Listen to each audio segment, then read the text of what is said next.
Caros amigos aqui do canal Legião da Santa Cruz, mais uma vez estamos aqui juntos, mais uma aula do nosso curso História das Conjurações Maçônicas. Pois bem, pessoal, antes de começarmos a aula de hoje, eu queria falar aqui brevemente sobre o objetivo geral desse curso.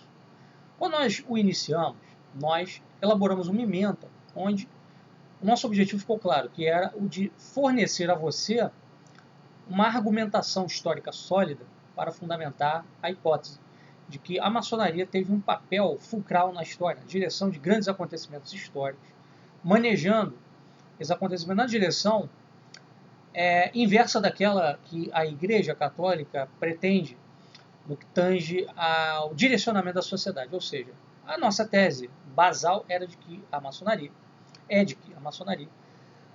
conspirou para a derrubada da antiga ordem da cristandade católica e o estabelecimento de uma nova ordem humanista, laica, secular. Portanto, o nosso objetivo aqui é fornecer a você um instrumental documental, um arsenal de argumentos, de fontes, que dê sustentabilidade a esta tese. Porque o que nós vemos por aí, seja na internet, seja no que tange a uma literatura pseudo-histórica, é muita fantasia em relação a esse assunto. E muito pouca fundamentação. Então, nosso objetivo neste curso é justamente trazer essa fundamentação historiográfica, histórica, documental. E hoje, particularmente, a nossa aula ela é visando isso. Tá? O tema da nossa aula é as provas documentais da conjura maçônica dentro da Revolução Francesa. Ou seja, nós traremos aqui um cabedal de documentos e de fatos que transbordam desses documentos que mostram que realmente houve uma articulação, uma trama maçônica para levar adiante a Revolução Francesa. Com isso, nós não queremos dizer que a Revolução Francesa é fruto pura e exclusivamente dessa conjura maçônica. Houve também outros fatos, outros fenômenos, outros acontecimentos que contribuíram para que essa conjura pudesse ir adiante. Tá? Mas nós defendemos a tese de que essa conjura foi, se não a causa primacial, uma das mais importantes dentre as causas da Revolução Francesa e por N razões que nós vamos expor aqui. Uma coisa também que é importante pontuar no início dessa aula é que, frequentemente no campo historiográfico atual, os historiadores, quando tratam de Revolução Francesa, eles veem o acontecimento sob o ângulo do estruturalismo.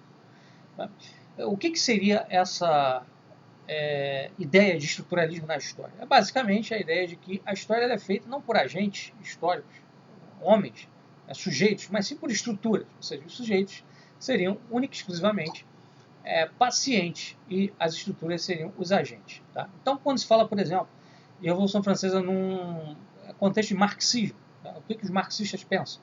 Eles dizem, olha, a França está vivendo uma transformação econômica, estava indo na direção do capitalismo, e havia um desalinhamento entre a estrutura econômica, de um lado, que era capitalista, burguesa, e do outro, a estrutura política, que era ainda aristocrática, absolutista, ou seja, a burguesia tinha poder econômico, mas não tinha poder político, e queria ascender ao poder político. Portanto, ela fez uma revolução para poder derrubar a antiga ordem e criar uma nova ordem política segundo a sua imagem e semelhança. Ou seja, dentro dessa visão, a história ela é fundamentalmente provocada, causada por fatores econômicos.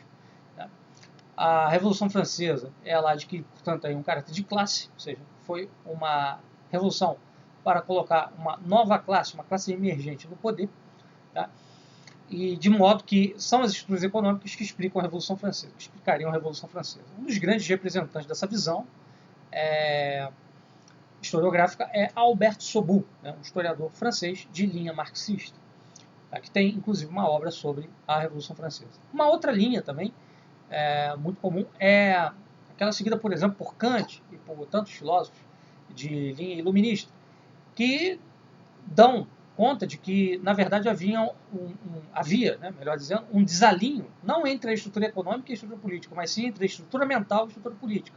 Então, assim, a Revolução teria sido fruto da razão iluminista, né, da emergência do pensamento iluminista, de maneira que o absolutismo ele estava preso à tradição, né, ao passado, à Idade Média, embora a gente saiba que na Idade Média não tenha existido o poder absoluto dos reis, mas, enfim, o absolutismo estava ligado de um modo ou de outro a uma tradição religiosa que remetia à Idade Média, né?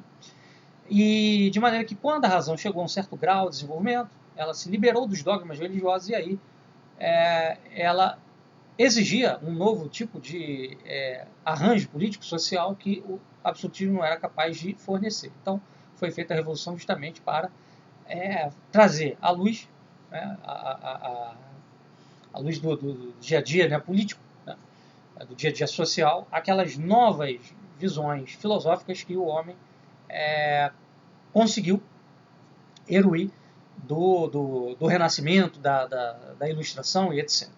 Tá? Então, basicamente, são essas as duas visões que existem no campo historiográfico, né?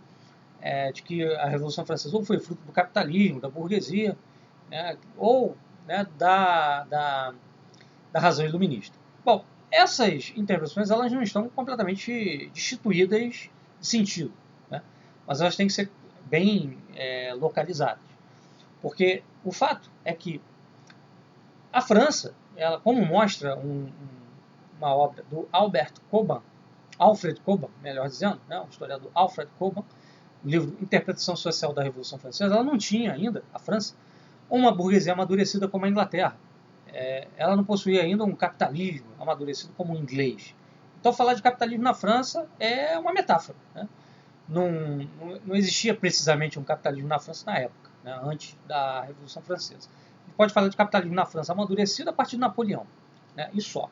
Antes, não. Antes você tinha um mercantilismo que estava evoluindo lentamente para um capitalismo, mas ainda não era exatamente um capitalismo. Tá?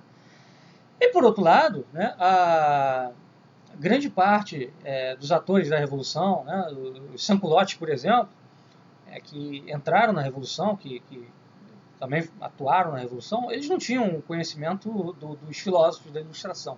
Não liam Rousseau, não liam Voltaire, não liam Montesquieu. Quem lia isso era a elite, né? A alta burguesia, né? Até mesmo uma certa aristocracia, né? E não o homem do povo, o populacho, que também vai participar da Revolução, não por conta de ideais iluministas que ele trouxesse, que ele carregasse, mas sim por outras razões que vão depois, evidentemente, ser instrumentalizadas pelos líderes da Revolução que têm essa ideologia iluminista. Tá? Mas, enfim, tudo isso poderia existir, capitalismo, burguesia efervescente na França, iluminismo efervescente, que por si só isso não daria uma revolução. A revolução demanda muito mais do que simplesmente ideias e um sistema econômico emergente. Revolução exige ação, atuação política, propriamente dito. E quando a gente fala de atuação política, a gente fala de agentes políticos, agentes reais, seres humanos. Tá? Isso, infelizmente, hoje, na leitura que se faz na historiografia atual, fica de lado. Então nós precisamos retomar, né, a importância dos agentes reais, até para poder entender também o papel maçônico na Revolução, porque esse papel ele se estabelece a partir dos agentes reais, que se interligam a partir das lojas maçônicas. Perfeito? Então, essa introdução era importante para a gente poder compreender o escopo dessa aula. Então, vou começar aqui, pessoal, trazendo algumas provas documentais da conjura maçônica na Revolução Francesa, iniciando por um livro que pouquíssimo conhecido, mas que foi lançado em 1771. Tá? Livro este, escrito por Sébastien Mercier, que era um dos corifeus do filosofismo iluminista na França na época. Tá? O nome do livro em francês melhor dizendo, em português, né? Traduzir fica melhor, No Ano 2240, ou Sonho se ele jamais existir. Um livro estranho, o próprio nome é estranho, né? Um ano muito distante, até mesmo de nós que estamos aqui em pleno 2020, no qual os acontecimentos da Revolução, que só vai se desencadear 18 anos depois, né? Esse livro é de 1771, a Revolução começa em 1789. Tá? Esses acontecimentos são nitidamente indicados. Tá? Então, de duas uma, ou o sujeito tinha uma bola de cristal, ou então a arquitetura da Revolução já estava preparada. Tá? Nesse livro, Mercier anunciava o seguinte, né? No capítulo 1º, ele fala da soberania dos reis absolutos sendo abolida pelos Estados Gerais reunidos. Vejam, os Estados Gerais na França eram basicamente os deputados que representavam o clero, a nobreza e o terceiro Estado, que era o povo, que compunha uma série de grupos, né? Burgueses, artesãos, camponeses, trabalhadores urbanos, etc.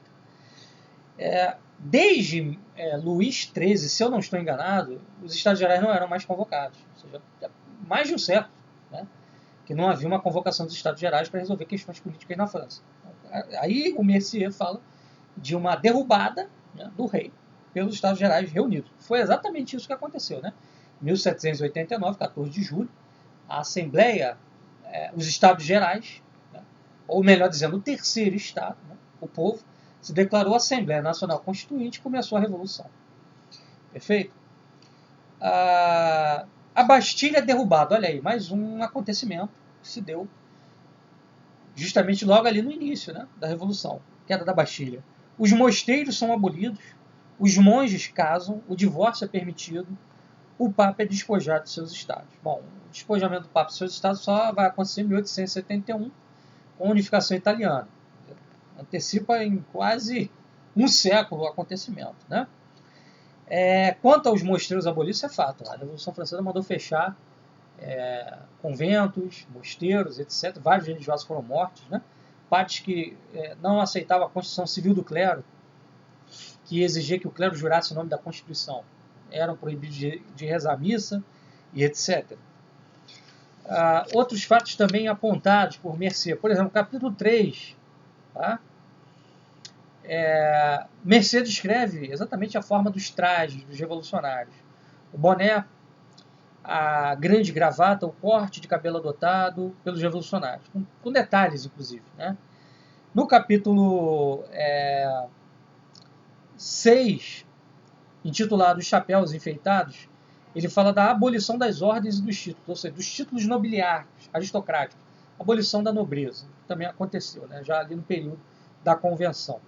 No capítulo 7, a Ponte Desbatizada. E no 8, a Nova Paris.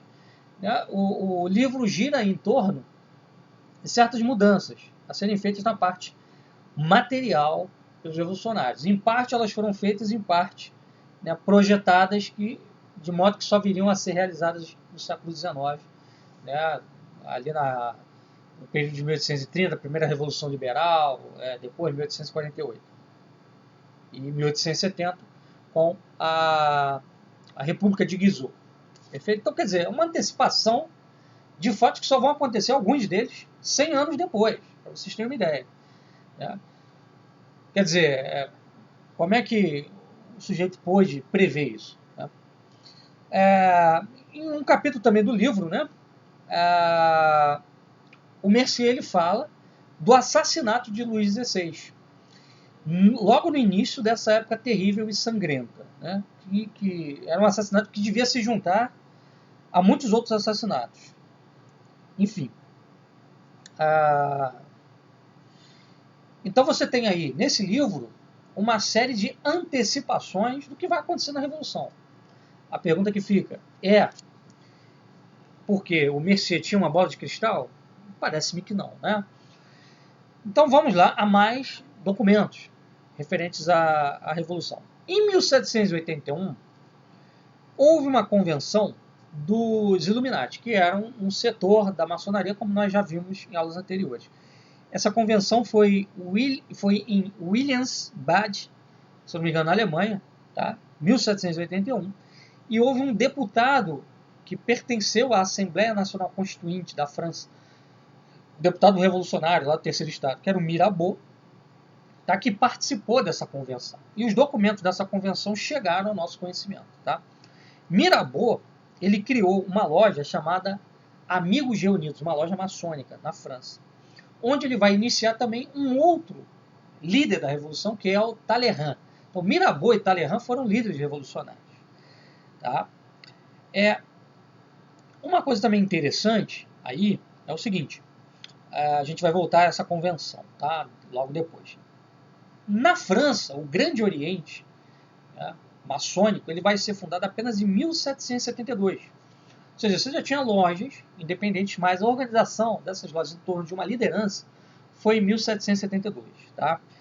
4 anos depois, em 1776, houve uma redação por parte do Grande Oriente de um plano de reforma da França. Essa redação foi escrita por Mirabeau, o mesmo que vai participar lá, né, da convenção de Williams-Bade, tá? Essa convenção dos Illuminati, em 1781. Tá?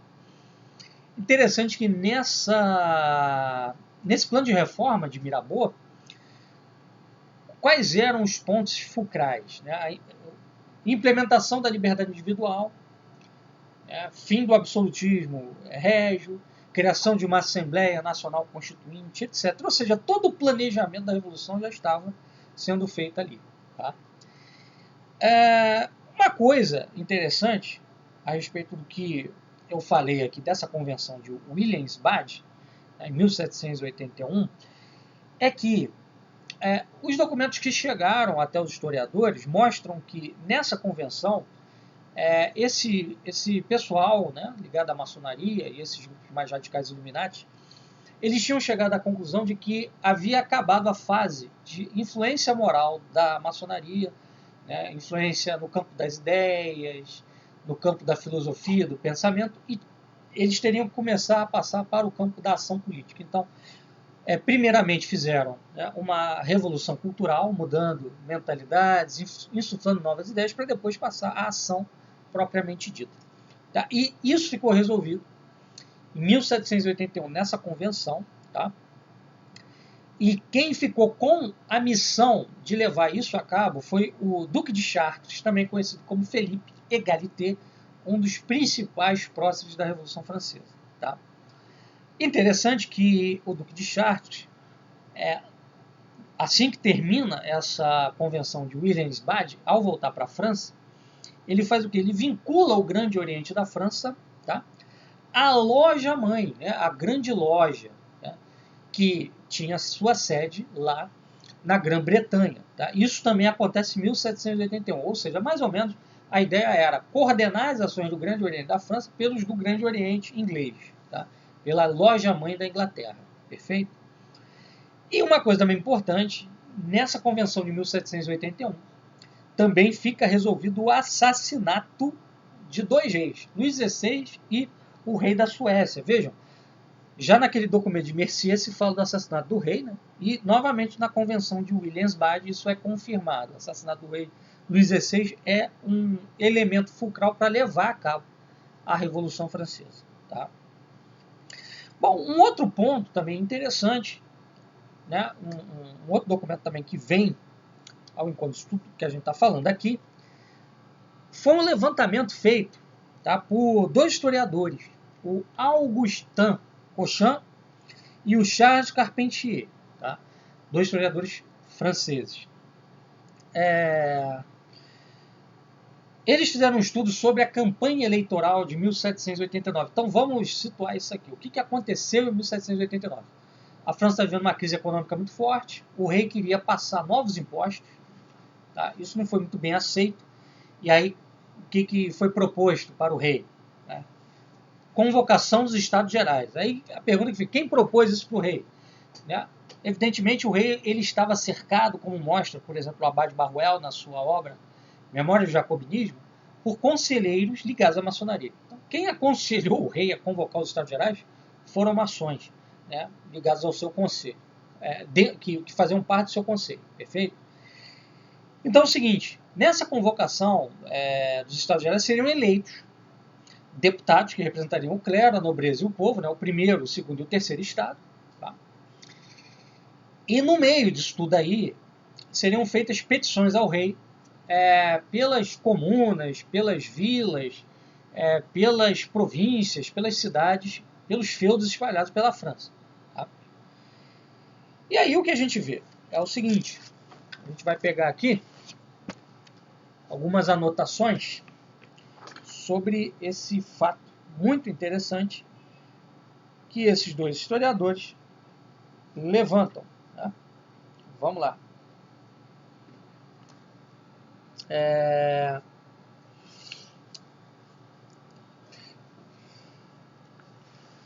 Vamos lá. Então ele diz assim, olha, examinando os 260 cadernos de queixas do terceiro estado, tá? Os chamados cahiers do doléance, tá? Cadernos de reclamação, petições ao rei, né? Que foram conservados nos arquivos do Departamento dos Altos Pirineus, esses historiadores que nós citamos pesquisaram como cada comunidade tinha redigido o seu caderno de reclamação. E muitos historiadores são de opinião de que esses cadernos não foram de forma nenhuma redigidos pelas comunidades. Por quê? Explico. Primeiramente, os cadernos de Argel-Bagner e de Bonnet-Mazon, duas regiões da França. No primeiro momento, percebe-se que nenhum nem outro foi escrito na vila a respeito do qual são feitas as queixas. Ou seja, primeiramente, fica claro, pelo estudo levado a cabo pelo Carpentier, pelo Cochin, e também por outros historiadores, como o Auguste Carrion, pelo Ricot, né, um outro historiador também que se debruçou sobre esse assunto, ou seja, 4 historiadores aí são unânimes ao dizer isso, que esses cadernos não foram escritos nem nas vilas das quais eles dizem ter saído, né? Um e outro, com efeito, foram concebidos nos mesmos termos, escritos quase que inteiramente pela mesma mão. Tá? Isso indica uma origem comum. É impossível que essas duas vilas, separadas por uma distância bastante considerável e sem relações de vizinhança, tenham tido as mesmas ideias. A gente tem de lembrar que cada região da França é uma problemática diferente. Paris era uma região bastante urbana, por exemplo, Bordeaux era um porto ligado a comércio colonial, comércio com as colônias. Tá? Paris já tinha um forte artesanato maquinofatureiro, Bordeaux já tinha uma característica mais comercial, financeira, e outras regiões da França tinham um caráter mais agrícola, né? E em cada região também havia especificidade em relação à produção agrícola. Então, assim, é impossível, né, que essas regiões tenham tido as mesmas ideias e tivessem as mesmas reclamações. Perfeito? E, ao mesmo tempo, é impossível também que 2 redatores as exprimissem nos mesmos termos e com a mesma caligrafia. Então, quer dizer, você tem 3 problemas aí. Né? Cadernos de regiões completamente distantes, que não são vizinhas, né? Trazendo as mesmas ideias, né? A mesma petição, com os mesmos termos, ou seja, com as mesmas palavras, tintim por tintim, né? Com a mesma vírgula, com a mesma exclamação, etc. E com a mesma caligrafia, ou seja, escrita pela mesma pessoa. É óbvio que isso mostra, né, uma articulação. Ademais, o autor das 2 peças havia deixado espaço em branco para que se inserisse o nome das vilas, o dos deputados que seriam nomeados, assim como a data em que a comunidade se reuniria para assinar seu caderno e escolher seu mandatário. Tá? O Ricot, né, historiador que citei aqui por último, ele fala disso, ou seja, eram textos padronizados, levados para essas vilas, para essas cidades. O espaço da assinatura dos membros da comunidade ficava em branco, dos deputados nomeados também ficava em branco, a data ficava em branco, né? E o nome da vila também, quer dizer, era uma coisa só para chegar lá e preencher os nomes, né, e entregar. Quer dizer, a coisa estava pronta. Né? Nos Altos Pirineus, por exemplo, 8 ou 10 vilas vizinhas depositaram algumas vezes o mesmo caderno escrito no mesmo papel com a mesma caligrafia. Quer dizer, depositaram 2 vezes o mesmo caderno. Enquanto em outros grupos de localidades os camponeses se limitavam a copiar fórmulas genéricas que lhe tinham sido dadas. Muitos camponeses eram até analfabetos, não sabiam nem escrever. Então, o que você podia ter ali, muitas das vezes é o seguinte, o camponês ele elaborava uma certa reclamação, uma petição, e ela era vazada para um linguajar iluminista, para uma pauta que não tinha absolutamente nada a ver com o que os campônios estavam realmente precisando. Né? Enfim, vamos lá. Tem uma outra citação aqui também, né? Também de Ricot, diz o seguinte: da mesma maneira, a 40 léguas de Bigorre, no Armagnac, tá? Em que um relatório de 29 de maio de 1789, emitido pelo Marquês de Faudois, governava aquele território, nos faz saber que, de um único rascunho, Os advogados, procuradores e notários de pequenas cidades faziam para todas as comunidades cópias parecidas, que vendiam bem caro aos conselhos de cada paróquia rural. Quer dizer, era uma coisa padronizada, que mostra uma articulação, né, que mostra que havia, sim, alguém, alguma sociedade, organizando essa ação a fim de extrair daí um resultado. Né? Ou seja, padronizar as reclamações para, chegando lá na discussão dos Estados Gerais, obter um certo resultado que fosse aquele resultado que as lojas realmente precisavam. Tá? Uma coisa bem interessante que a gente precisa lembrar no meio disso tudo é que 2 anos antes da Revolução, vários guardas franceses eles foram iniciados na franco-maçonaria. Isso foi obra do Duque de Orleans, isso também está documentado. Tá? Daudin, um historiador francês também, né, ele fala numa obra chamada Les Véritables Auteurs de la Révolution de France, né, os verdadeiros autores da Revolução da França, das caixas de contribuição franco-maçônicas captadas em toda a Europa e dirigidas para a França. Tá? Essa caixa, essa contribuição que todo maçom fazia, independente da loja da qual ele pertencia, que país fosse, na Áustria, na Alemanha, na Inglaterra, na Escócia, na Bélgica, uma parte dessa contribuição ia para a França. Né? Havia uma caixinha montada para financiar as lojas da França, a fim de quê? De pagar agentes, né, da maçonaria em diversos nichos sociais e políticos, pagar espiões, comprar ministros, comprar guardas também, etc. Isso era muito importante, né, comprar conselheiros, etc. Tá? Mirabeau, que nós citamos aqui, né, no início, fundador da loja Amigos Reunidos, que foi uma das mais importantes durante a Revolução Francesa, sendo também Mirabeau um dos agentes mais importantes da Revolução, ele escreveu uma obra chamada Monarquia Prussiana, tá? Em que ele confirma esses fatos. Né? Esse livro foi escrito antes da Revolução. Tá? Ele confirma realmente que havia uma caixa, né, de contribuição para a maçonaria francesa a fim de preparar o caminho para a derrubada da monarquia, para ações em conjunto, etc. Tá?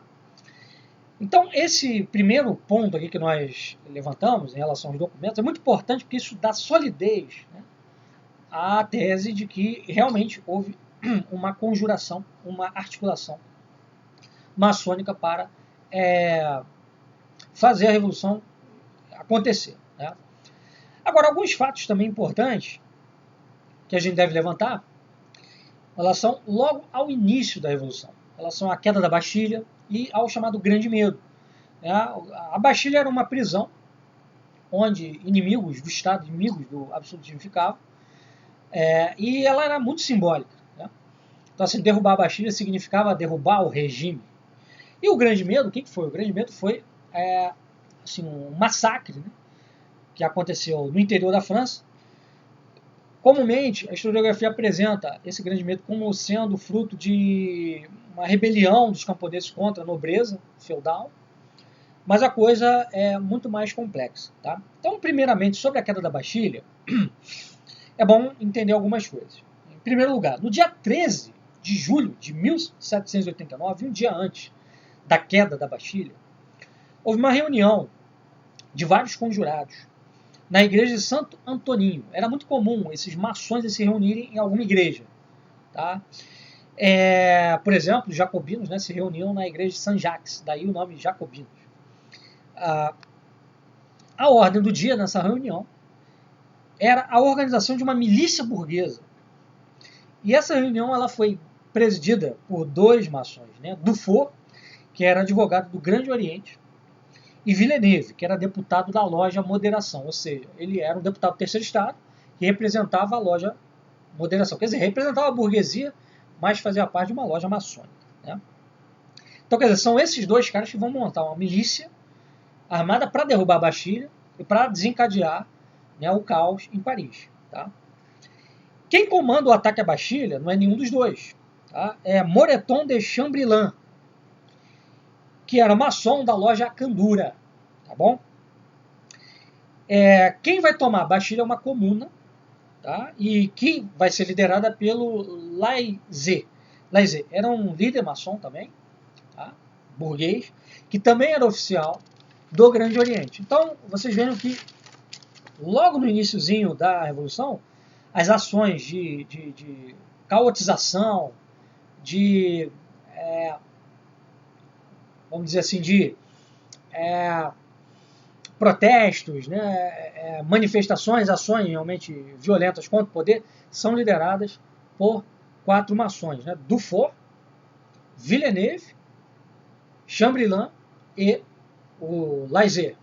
Perfeito? São os 4 que lideram a questão da queda da Bastilha, que vai desencadear a rebelião popular, que vai dar asa a uma revolução. Tá? Muitas das vezes a gente tem que entender também, a gente acho que chegou a falar na aula passada, que assim, rebeliões populares, elas existem e sempre vão existir na história, mas para elas chegarem a ser uma revolução, você precisa de uma arquitetura. E quem vai dar essa arquitetura, né, é um grupo organizado. E esse grupo organizado, no caso da França, era o pessoal ligado à maçonaria, era a burguesia ligada à maçonaria. Ao mesmo tempo que acontece a queda da Bastilha, no campo, né, então queda da Bastilha na cidade, em Paris, no campo, começa o grande medo, nas províncias, né, nas áreas feudais. Como eu falei, né, tradicionalmente na historiografia fala-se de uma rebelião camponesa contra os senhores feudais, os nobres feudais. Porém, a gente tem que lembrar de alguns pontos importantes que são levantados pelo Alfred Coban no seu livro Interpretação Social da Revolução Francesa, onde ele desconstrói um pouco essa tese, dizendo o seguinte: olha, lá no mundo feudal, no mundo do campo, né, o camponês estava cada vez mais descolado do nobre, do senhor feudal, porque a maioria da nobreza já morava, né, nas regiões urbanas. E o que os nobres faziam? Eles terceirizavam a cobrança dos impostos feudais, talha, corvéia, etc. Que cada vez mais era pago em forma de dinheiro. E como é que eles faziam isso? Eles nomeavam um cobrador chamado routier, que era uma espécie de publicano, cobrador de impostos, que cobrava uma taxa em juros, né, para ganhar um extra em cima daquele serviço que ele fazia de cobrar impostos sobre os camponeses. Então, assim, se o camponês tinha que pagar X, o routier cobrava 2X, né, porque ele precisava tirar a comissão dele. Perfeito? Então isso foi criando uma revolta nos camponeses, mas não era uma revolta contra o feudalismo, era sim uma revolta contra a entrada do capitalismo no campo. Entendeu? E os camponeses sabiam muito bem que os agentes, né, dessa expoliação não era exatamente o senhor feudal, né, ou o nobre que estava lá na cidade, mas sim o routier. Então, assim, o Abade Barruel e outros autores que levantam essa questão da conjura maçônica na Revolução, eles falam, na verdade, que houve sim, né, a participação de camponeses e tal, mas não só. Houve também a contratação de bandoleiros, né? Então, assim, fala-se muito, né, de grupos de bandoleiros, de bandidos mesmo, à espreita em bosques, à espreita em colinas, esperando uma ordem para atacar um castelo, né, um feudo, um condado, e massacrar nobres, né? Enfim, criando realmente um clima de terror, né? Esse clima de terror, aí que é interessante, ele vai gerar um medo na população. E muitos camponeses, até para se protegerem também desses ataques, né, que estavam desorganizando o sistema produtivo e social do campo de uma forma assim duríssima, radical, né, esses camponeses começaram a se armar. E aí a população também nas cidades começou a se armar, né? Esse grande medo ele vai produzir um fenômeno psicológico de grande ansiedade na população francesa. E aí, com o povo em armas, né, você tem base para uma guerra civil revolucionária. Você está com todo mundo armado e agora você pode jogar uma facção contra a outra, né, para você extrair dali os resultados que você espera. Se você não conseguir extrair todos os resultados, pelo menos alguma coisa você consegue. Tá? Isso é muito interessante porque assim, essa questão também do povo em armas, né, quem deu armas ao povo? Né, quem forneceu armas? Porque assim, o camponês, tradicionalmente, ele não usava armas. Quer dizer, ele tinha o quê? Um minchado, uma pá, um ancinho. Né? Então, quem vai fornecer armas para a população, seja rural, seja camponesa para atacar a nobreza e tal, para se juntar a esses bandoleiros, serão esses grupos articulados em torno da maçonaria que vão fornecer esses bandoleiros dinheiro e recursos para levar isso a cabo. Tá? Então, quer dizer, os bandoleiros espalham armas, né? Espalham terror, grupos de camponeses também revoltados vão se unir, né? Mas a coisa não é iniciada exatamente pelos camponeses, e sim por essas quadrilhas, né? Organizadas desde há um certo tempo, né? pelo trama, né? pela arquitetura toda que foi sendo montada nas lojas, enfim, e pelo dinheiro, né? Pela caixa que a gente chegou a falar aqui, né? E que também é referida pelo Mirabeau. Essa caixa de contribuição é que vai fornecer a grana para armar a população. Perfeito? Agora, para ele terminar, né? A gente tem uma lista completa aqui dos nomes que efetivamente participaram, né, que foram os cabeças da Revolução, e as lojas às quais eles se ligavam, se vinculavam. Né? Então, nesse âmbito revolucionário, nós encontramos todos os personagens que tiveram uma participação mais ativa na desordem política, social e religiosa da Revolução Francesa. Então, Philippe Galité, Mirabeau, Dumouriez, Lafayette, Custine, os irmãos Lamé, Dubois, Crancé, Roderet, Lepelletier de Saint-Fargeat, pertencem todos eles a uma única loja, chamada loja Acandura. Então aí, ó, grandes nomes, né? Philippe Galité, Mirabeau, Lafayette, etc. Babeuf, Hebert, Le Bon, Marat, Saint-Just pertencem à loja dos Amigos Reunidos, que foi fundada pelo Mirabeau. Tá? Bailly, Barrère, Guillotin, né, o doutor Guillotin, que criou a guilhotina, Danton, membro da convenção, Garat, Lacépé, Brissot, Camille Desmoulins, Pétion, Marat, Hebert, Collot d'Herbeau, Donges saíram da loja das nove irmãs, mas uma loja que reunia grandes nomes da Revolução. Essa loja Nove Irmãs era uma loja à qual tinham pertencido Voltaire, D'Alembert, Diderot e Helvétius, ou seja, nomes centrais do Iluminismo. Nomes centrais do Iluminismo.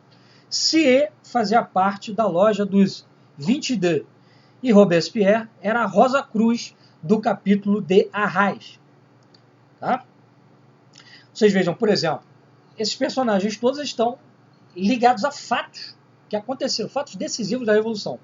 Mirabeau, que no dia 6 de maio de 1789, aponta para Luís XVI, dizendo, eis a vítima, ou seja, eis quem tem que ser morto. É a cabeça dele que tem que ser derrubada, arrancada. Sieyès, que no dia 16 de junho, proclama que não pode existir nenhum veto contra a Assembleia que vai regenerar a França. Guillotin, que no dia 21 de junho de 1792, arrasta os deputados para a sala do Jeu de Paume, e é esse outro maçom, Bailly, que improvisa o juramento da revolta. Camille Desmoulins, que no dia 14 de julho, no jardim de Palais Royal, lança a multidão o grito, as armas. Ou seja, as armas porque eles já tinham recebido as armas. Sinal da primeira morte da pilhagem, né, da queda da guilhotina, da queda da Bastilha também, né? Lafayette, que no dia 21 de junho de 1791, expede para Varennes esse outro maçom, Pétion, para prender o rei fugitivo, e que se investe como carcereiro das Tuileries. O mesmo Pétion, prefeito de Paris, abandona no dia 20 de junho de 1792 a família real aos ultrajes das hordas ébrias das ruas. Pétion quem vai jogar o rei, né, nos braços do povo revoltado contra a fuga dele. Roderet, quem no dia 10 de agosto, após um novo assalto às Tuileries, entrega a família real à convenção. Danton quem organiza os massacres de setembro, enquanto Marat faz cavar um poço na rua de Tombe-Issoire para enterrar nas catacumbas de Paris os cadáveres dos degolados. Marat, franco-maçom, como todos os outros, quem na véspera de 21 de janeiro vem comunicar ao rei Marte seu decreto de morte irrecorrível. Após o regicídio, Robespierre, que se torna grande mestre do cadafalso e chefe da convenção. Tá? Então, assim, nós vemos que todos esses agentes estavam dentro da maçonaria, ligados a lojas de grande importância em Paris, lojas às quais, inclusive, tinham pertencido os filósofos da Ilustração.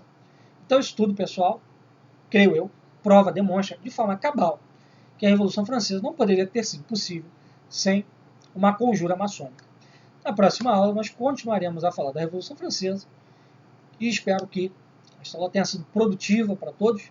Qualquer dúvida, vocês podem deixar aí nos comentários no nosso canal, Legião Santa Cruz, ou enviar pelo e-mail. Estarei mandando também para a minha lista de e-mails de alunos que estão inscritos esse novo vídeo. Tá bom? Um abraço, fiquem com Deus, até a próxima.